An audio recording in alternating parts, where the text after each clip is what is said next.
I've always been the type of guy that like whatever sport I jumped out and tried to play, I just had a natural knack to it. I got it from my dad, right? We just have, My husband's like that. yeah. Yeah. In my opinion, it comes down to balance, right? If you have very good balance and hand-eye coordination, you can pick things up very fast. And so, my dad and I always joke around like Arbuthnauts don't fall. We don't trip, right? You'll never catch us fall. Well, not true anymore. Not true anymore. But before the accident, when I still had two legs and feeling, it'd be hard to find me on the ground, right? Oh my goodness. And so, after that, to watch football or basketball, baseball, golf, these things that I excelled at, for the majority of my life, it was just the ultimate depression because I'm watching these guys do things that I feel like I could go do. It had to have gutted you. Yeah. I mean, and I'm just sitting in this wheelchair paralyzed, like, what the heck am I going to do now for fun? What do I do? Yeah. And just watching that was the most depressing thing. And that's really what would get me in a bad place. Or just watching, I mean, for me, I'm going to try not to get emotional saying this. I'm bad about getting emotional sometimes when I talk about myself, but. It's fine. Okay. It's watching your friends and your loved ones go out and do the things that are very simple and basic day-to-day life things that you can't do. Yeah. And so spending 7 years in a wheelchair, unable to walk unless it's very short distances, I mean, that was hard. That was really hard. Imagine, so to go from being the guy that's taller than the majority of people everywhere I go that kind of stands out because I'm taller, right? I've always got a big smile on my face talking to everyone that I see, even if I don't know you. Well, now I stand out because I'm a young gentleman in a wheelchair rolling around without a leg on. Right. And, you're my wife helping me. It's why I refuse to get help for 9 years now. I hate it. If my daughter touches my wheelchair when I'm in it, tries to push me, I hate to say it, but I get very frustrated. Really? Absolutely. If anyone tries to help me with anything, I get very, very frustrated because in my head, I don't need help. Yeah. I don't want your sympathy. Like you said earlier, I'm still me. Yeah. And nothing changed, which I will give my dad so much props for. When I was in the hospital, before I think it was before I woke up from my coma, I was potentially after I woke up from my coma, but before I woke up from the medically induced coma that they put me in afterwards. Wow.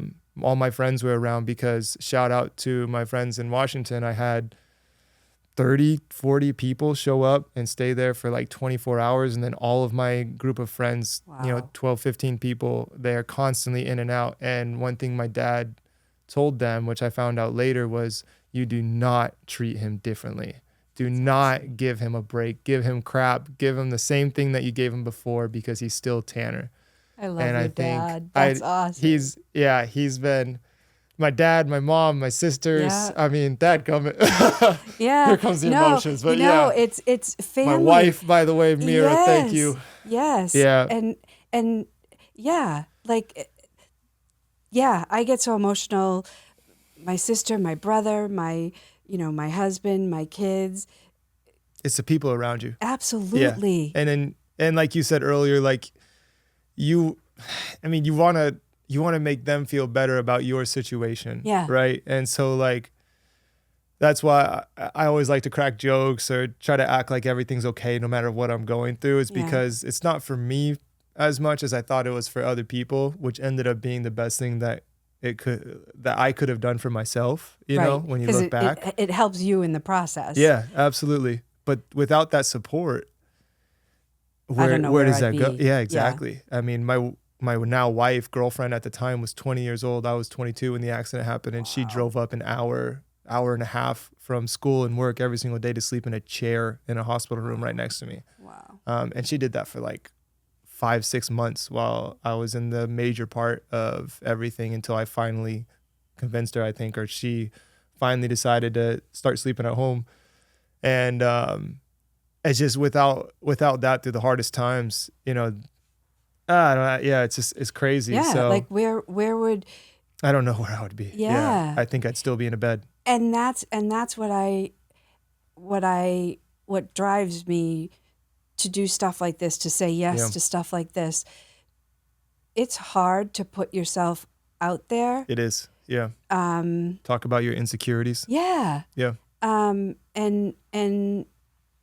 But it's so important, I think, to show our vulnerability because some people, I only hear some people saying like, oh, you're so strong and the strength or whatever. And I'm like, no, I'm not strong. I feel the same I'm way. just doing what anybody would do that isn't done with living. I'm just trying to find the best spot for me to be in. I still, you know, like your loved ones, your both my parents have passed, but my siblings, my husband, my kids. Yeah, you live for them. They're there for me every day. And like there's so many times that I'll cry and apologize to my husband because I'm like, I'm so sorry, I'm upset today, you know, or something, and he'll just be like, what? But I'll say to him, like, I know it's got to be stressful for him. Yeah. Yet he never says anything. Yeah, that's a good husband. It is. Yeah. So, and he's always there. Yeah. You know, when I'm short-tempered because I'm in pain. Happens. And I'll catch myself, Yeah. hopefully, most of the time. And I'll say, I'm so sorry. I was just such a bitch. I'm just in pain, you know. Yeah. Can I say bitch? I just did. You can say whatever you want. I'm sorry. But we'll cut out what we need to. That's why we got Chris. I'm from Boston. Thank you, by the way, Chris. I'm from Boston, so I'm surprised no F-bombs I was have gotten I'm thrown surprised in. you've only gotten a couple so far. No, I haven't. It's okay. I haven't. It's I don't been have clean. the best language either, typically, so.